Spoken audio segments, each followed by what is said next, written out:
Okay, so I know I've actually done 2013, the maths part 3, part D, but I actually have a blank at 3F. So the solutions used in this experiment were moderately concentrated. Identify the hazard associated with the use of these solutions. Okay, so identify the hazard. Obviously anything that's concentrated, they're going to be corrosive.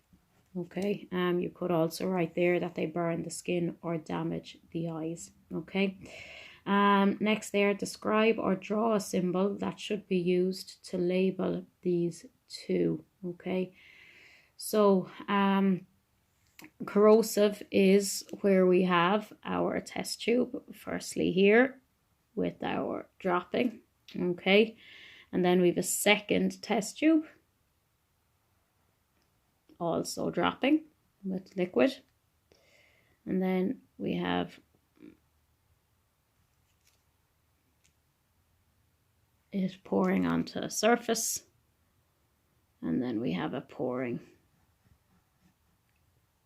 onto a hand.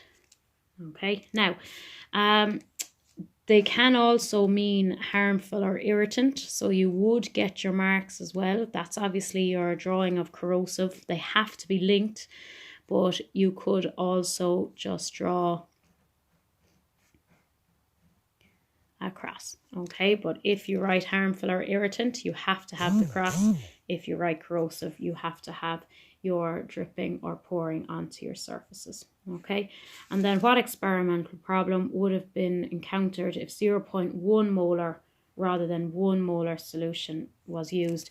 And the reason why we tend to use more concentrated solutions is because with lower concentration, so with lower molarity, you'd have a very small temperature rise. Okay, so it makes it extremely hard to measure it accurately. Okay, so either one of those there would get you your marks. So hard to measure the temperature accurately. So that's the answers to part F.